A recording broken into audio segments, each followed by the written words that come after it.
আসসালামু আলাইকুম everyone, welcome to my channel. কেমন আছেন আপনারা? আশা করি ভালো আছেন। গায়ে হলুদের অনুষ্ঠানের পরে আজকে আমরা এসেছি বিয়েতে। এই তো সেন্টারে এসে প্রথমে আমরা দুজনে মিলে স্টেজের সামনে কয়েকটা ছবি তুলে নিলাম। আমাদের দুজনকে ম্যাচিং ম্যাচিং পরে কেমন লাগছে জানাতে কিন্তু একদম ভুলবেন না। আমি চেষ্টা করি আমার পরিবারের সবাই মিলে কোথাও গেলে একটু ম্যাচিং ম্যাচিং করে পড়তে। আমার কাছে ম্যাচিং ম্যাচিং পড়তে কিন্তু বেশ ভালোই লাগে। এই তো আমরা এখন স্টেজে চলে আসলাম বর বউর সাথে ছবি তুলতে। মাশাল্লাহ, বর বউ দুজনকেই কিন্তু খুবই খুবই মিষ্টি লাগছে আমার কাছে। আমি কিন্তু এই প্রথম বরকে দেখেছি, এর আগে দেখিনি। দুজনকে কিন্তু খুব ভালো মানিয়েছে। আসার পর থেকেই তো দেখছি বর বউ দুজনের খালি ছবি তুলে যাচ্ছে, যা হয়ে থাকে একটা বিয়ের অনুষ্ঠানে। আমার ছেলেটাও কিন্তু অনুষ্ঠানে এসে খুবই এনজয় করছে। শুধু বাচ্চাদের কথা বললে আসলে ভুল হবে, আমার কাছেও কিন্তু বেশ ভালো লাগছিল। যাই হোক, বর বউর সাথে ছবি তুলে আমরা কিন্তু নিজেদের মতো কিছু ফ্যামিলি ফটো তুলে নিয়েছি। এরপর ভাবলাম আমি আমার মেয়েটার সাথে আলাদা করে কিছু ছবি তুলে নিই। যা হয়ে থাকে কোথাও গেলে আমাদের মা মেয়ের ছবি তোলার তো শেষই হয় না। একটা জিনিস লক্ষ্য করেছেন, আজকে কিন্তু আমরা মা মেয়ে একদম ম্যাচিং ম্যাচিং হয়ে গেছি না?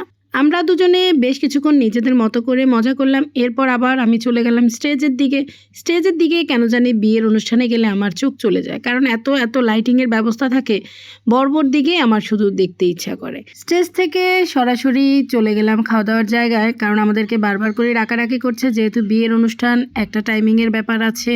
তাই তো আমরা দ্রুত বেগে চলে আসলাম। সবার ডাকাডাকিতে আর স্টেজের দিকে থাকতে পারলাম না, সবাই মিলে খেতে চলে আসলাম।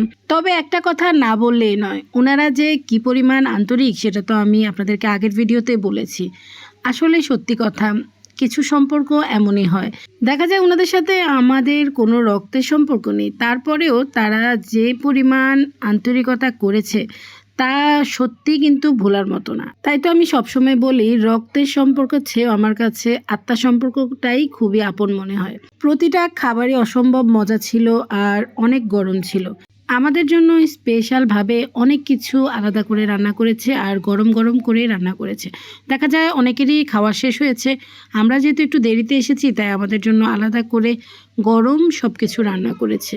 তাই তো বললাম, ওনাদের অতিথি আপ্যায়ন আমি ভুলতে পারছি না। এত আপ্যায়ন করেছে আর এত আন্তরিকতা করেছে। আসলে খাওয়া দাওয়াটা কিন্তু সব কিছু না, আন্তরিকতাটাই কিন্তু সব কিছু আমার কাছে। এই তো আমাদের খাওয়া দাওয়া শেষ করে চলে আসলাম বরবর টেবিলে। দেখেন এত সুন্দর করে বরবর টেবিলটা সাজিয়েছে। জামাই বলে কথা, জামাইয়ের আপ্যায়নটা তো একটু অন্যরকম হবে, তাই না? আমাদের জামাই তো একা একাই খাচ্ছে। দেখেন, বউ তো মন খারাপ করেই বসে আছে, তাকে কত করে যে বলছে একটু হলেও খেতে, সে খাচ্ছে না।